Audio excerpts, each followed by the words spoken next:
안녕하세요. 순금초대 유재구입니다. 오늘은 10월 31일 금요일입니다. 10월 달을 하늘 연달이라고도 하는데요. 10월이 이제 마지막 날이 됐습니다. 오늘이 가면 11월 달이 오게 되는데 11월 달을 미튼 달 이렇게도 말하기도 합니다.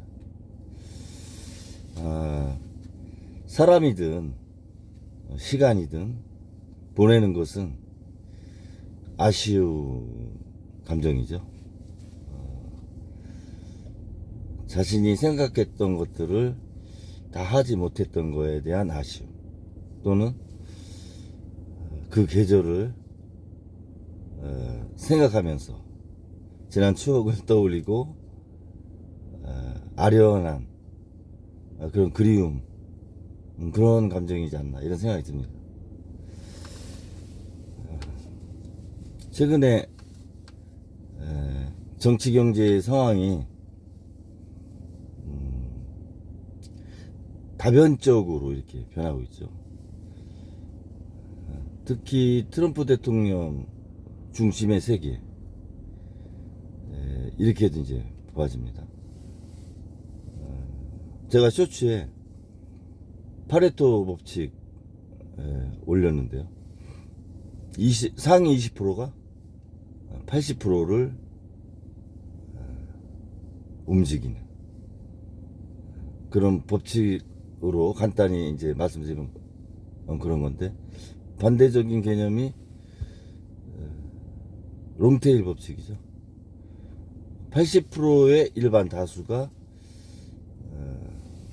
보편적인 상황을 이끌고 가는 그런 상반적인 개념입니다. 저는 특별한 소수가 아닌 일반적인 다수가 모인 어떤 집단지성이 사회에 반영이 돼서 이루어지는 사회, 저 개인적으로 보편적 사회, 이렇게 이제 얘기를 하는데요. 그런 사회를 지향하고 이번 에이펙, 경주 에이펙에서 우리 한국, 주최국인 한국이 중요한 아젠다를 던져볼 필요가 있다. 누구나 납득 가능하고 수용할 수 있는 보편적 미래를, 또는 보편적 세계를 제시하는 것이 중요한 아젠다를 선점하고 가는 거 아니냐. 한 사람 또는 두세 사람의 어떤 법에 어긋나는 리더십, 그 리더십이 세계를 좌지우지하고 세계인의 자유와 평등을 훼손할 때, 그때는 저항을 해야죠. 불의가 있는 걸 보았기 때문에 저항하는 것은 의무라 이렇게 생각합니다. 한미 관세 협상이 크게 이제 세부적인 부분까지 보도가 됐습니다. 자세한 내용은 여러 채널에서 이렇게 다 말씀을 하셔서 특별히 뭐 말씀 안 드려도 잘 아실 거라고 보고, 핵심은 2천억 달러는 일시불이 아닌 분할이죠, 분할. 결국 캐피탈 콜 형태로 투자자가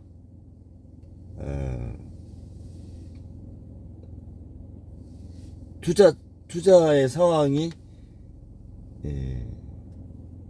적당하다고 판단했을 때 지급하는 형태, 캐피탈 콜 형태로 10년간 200달러씩, 상한선이 이제 200달러고요. 그런 형태로 보도가 됐고, 1,500억 달러는 마스가, 조선업이고, 한국 기업이 되도록이면 참여를 할 수 있는 그런 형태로 보도를 된 것을 보았습니다. 먼저 어떤 정권 또는 어떤 리더, 어떤 당이 미국과의 관세 협상을 했어도 참 어려운 협상이었다, 그런 생각이 듭니다. 보수 정권이 하든 진보 정권이 하든 상당히 어려운 협상이었다. 그런데 미국 쪽 발표는 아직 없지만 한국 쪽 발표를 가지고 볼 때 최선을 다했다 이렇게 생각합니다. 수고하셨고, 이재명 대통령님 이하 강훈식 비서실장, 정책실장도 계시죠. 산자부 장관, 기재부 장관, 그리고 통상교섭본부장,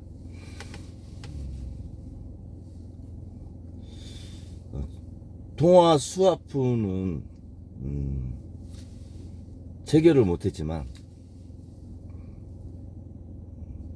할 수 있는 범위 내에서는 노력을 했다, 이런 생각이 듭니다.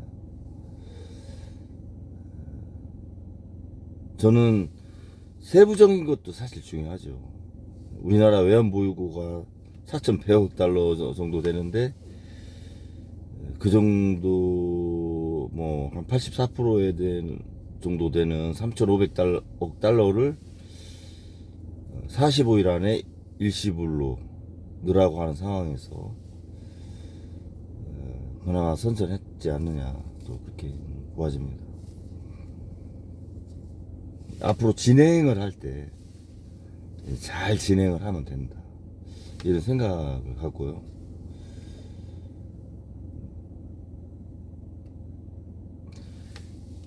저도 아주 작은 개인으로서, 국민의 한 사람으로서 일기를 쓰듯 제가 유튜브를 방영을 합니다. 하루의 일과를 담듯이 방송을 하는데요. 그 내용이 대부분 국가, 민족, 결의, 카테고리가 좀 포괄적이 크죠. 아주 디테일한 부분은 공부를 많이 해야 되기 때문에 시간 할애할 시간이 안 돼가지고 조금 못하고 있는 상황이고요. 국민의 한 사람으로 이런 협상을 참 하느라고 수고했다, 이런 말 한다는 게 좀 가슴이 아프죠. 우리가 투자하겠다는 것도 아니었고, 일방적으로 사인하게 하고 강탈하듯이 이렇게 한 상황 아닙니까? 힘의 논리로. 그래서 현실이잖아요, 국제사회 역학관계가. 현실을 또 받아들이지 않을 수는 없는 거고, 이번 한미 관세 협상을 보면서 제재받지 않는 나라, 규제받지 않는 나라가 돼야 되겠다, 이런 생각 모든 국민이 하실 거라고 생각됩니다. 그리고 중국이 이토류를 가지고 레버리지를 삼듯이 한국도 세계를 움직일 수 있는 한국만의 고유한 것이 있어야 된다. 그런 생각도 들고 이번 기회에 많이 배운 거죠. 반도체는 TSMC도 있고 몇 군데 또 있지 않습니까?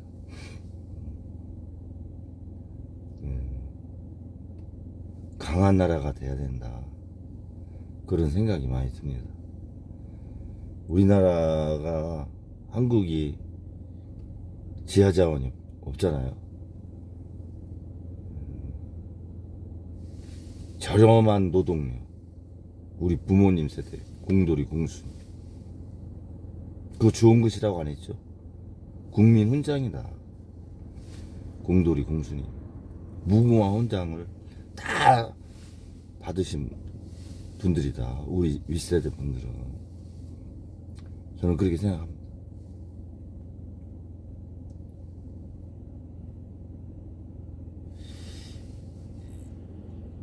강한 나라가 돼야 제재받지 않고 규제받지 않는 나라가 되는 거죠.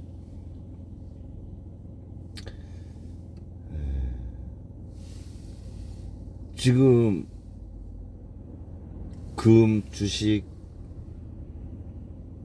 비트코인 이 순환하면서 최고치를 경신해 왔지 않습니까? 최근에 이제 금이 좀 많이 빠졌는데 양극화가 더 되는 상황이죠, 사실은. 근로소득과 사업소득이 받쳐주지 못하니까 국민들이 자본소득 쪽으로 많이 이렇게 눈을 돌리게 되고, 특히 사회에 처음 나오는 청년들이 근로의 소중함, 사업의 소중함, 이런 걸 처음부터 배워야 되는데 그러지 못하고 혹시 투기 이런 것부터 배우게 되는 거 아닌가, 이런 우려도 많이 되는 거죠. 윗세대로서. 그런 차원에서 X세대나 MZ세대한테 많은 걸 시행착오 했던 것들을 전달을 해서 시행착오 하지 않는 그런 세대가 됐으면 하는 바람이 있는 거죠.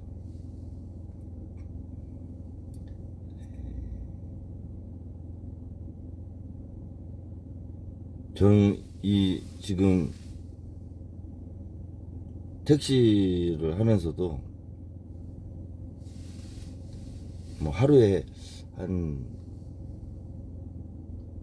15분에서 20분 정도 모시는 것 같아요. 근데 다 불특정 다수죠. 남녀노소. 사실 대화는 많이 못합니다. 대화는 많이 못하고 또 짧은 시간이고. 그런데 옆에서 느끼는 분위기나 혹시 전화하는 거를 들으면 밝은 내용보다는 상당히 힘들고 어려운 그런 대화들이 좀 많은 편이에요. 그게 시대와 사회를 반영하는 거 아닙니까? 이 택시 이 안 공간이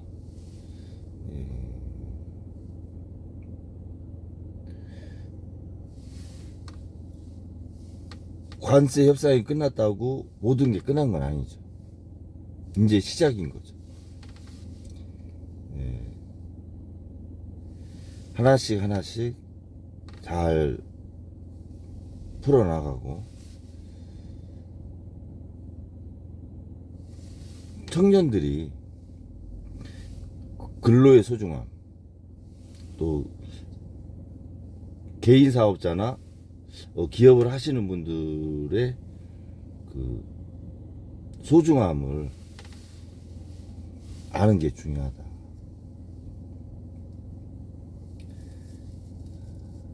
자본시장에 아무것도 모르는 상태에서 잘못 뛰어들었다가 신용불량자가 되면 사실 회복되기 어렵지 않습니까? 인생이 굴절되고 왜곡되는 거죠.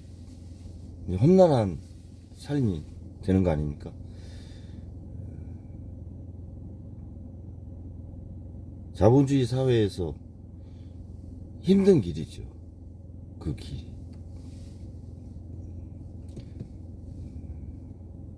국가에서 복지 정책으로 다시 일으켜 세우고 어깨동무해서 같이 가려고 노력을 하는데 사회 구조나 의식이 청년들이 매몰리는 형태가 돼서는 안 된다. 기성세대로서 그런 말씀 드리는 겁니다. 제가 증권회사 출신 아닙니까? 제가 대신증권 공채 17기인데요. 저 이거 기본요금 4,000원 받아요. 저도 뭐 한때 몇십억 손님 뭐 100억대 넘게까지 이렇게 이제 관리를 해본 경험이 있지 않습니까? 제 돈은 아니지만.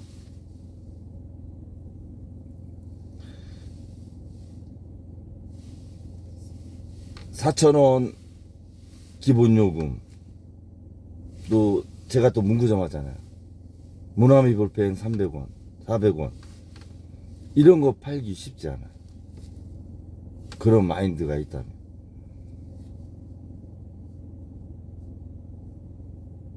그래서 제가 처음에 자본시장에 나왔기 때문에 대학교 졸업하고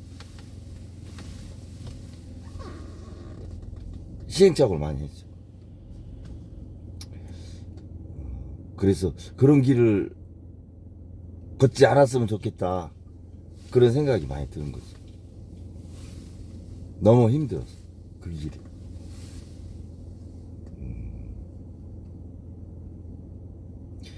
부동산 하시는 분이 다른 일 못 하셔요.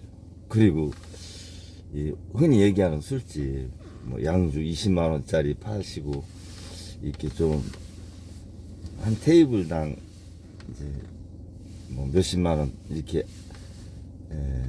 운영하시는 술집 하시다가 300원짜리 400원짜리 볼펜 팔 수 있겠습니까? 쉽지 않습니다.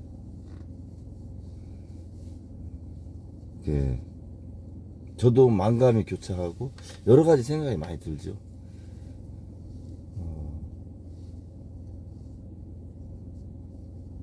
미래를 생각을 또 많이 해요. 내가 지는 해는 아니다. 82학번 62살이지만 지는 해 아니다, 이런 생각하고 인생 2차전. 다른 친구들은 정년 퇴임해가지고 이제 노후를 와이퍼들하고 이렇게 설계하고 하는데, 저는 인생 2차전을 가니 제 집사람을 볼 때 굉장히 힘들어요.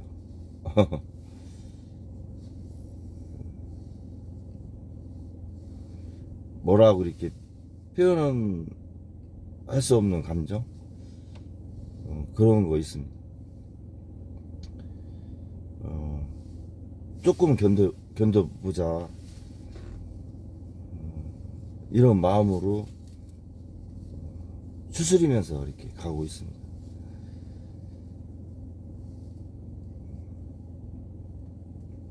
기회가 또 오지 않겠느냐, 이런 생각하면서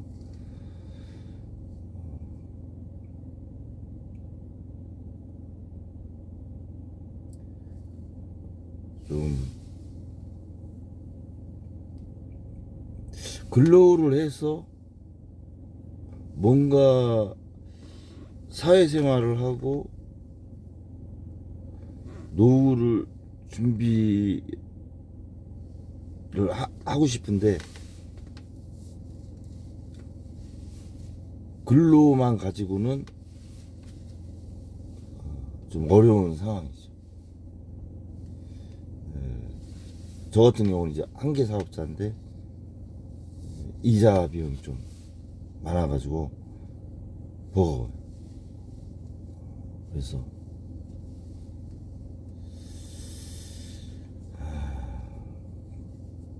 참 어려운 상황입니다. 지금 새벽 1시 27분 지나는데 손님이 없네요. 지금 1시간 반째 손님이 없습니다. 한 30분 더 기다렸다가 손님이 없으면 들어가고 내일 또 준비를 해야 될 것 같습니다.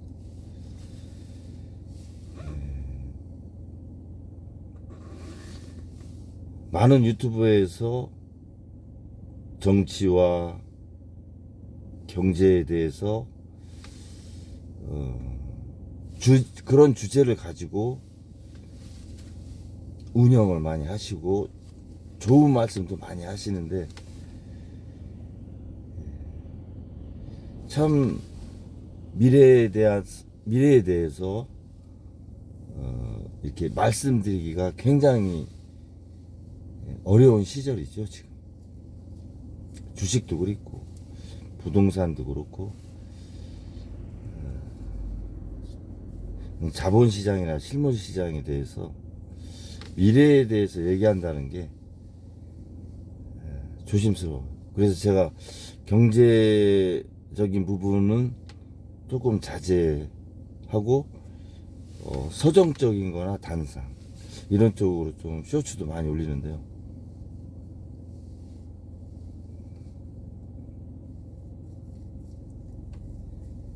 일부 경제 유튜브 채널은 이제 뭐 한 달 안에 폭락이 온다, 공황이 온다, 뭐 이렇게 얘기도 하고, 또 다른 유튜브는 이제 제2의 랠리가 시작될 것이다.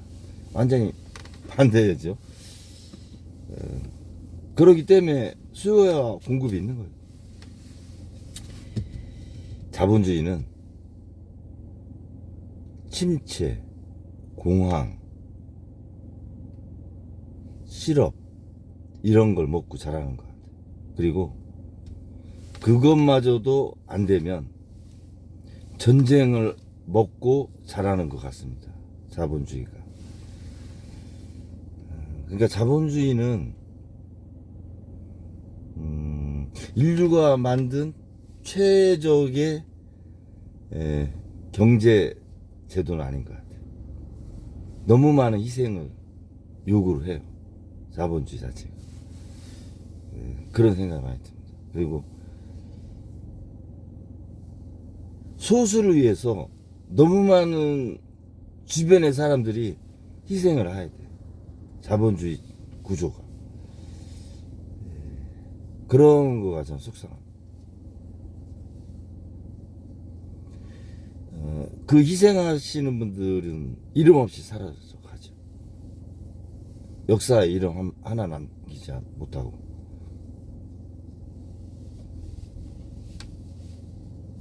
그런 거가 좀 저는 화나요.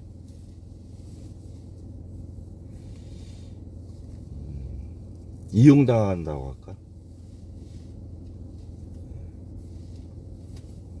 자본주의를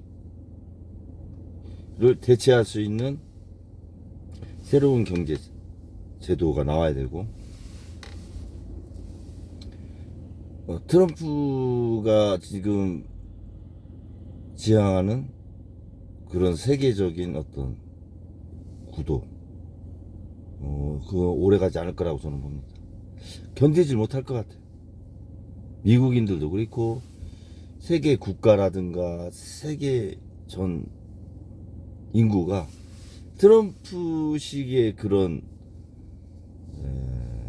통상, 경제, 정치 그런 부분으로 얼마나 더 오래 살 수 있을까요? 저는 오래 가지는 못할 거라고 보고, 정치도 새로운 모델이 제시될 것이다, 이런 생각이 듭니다.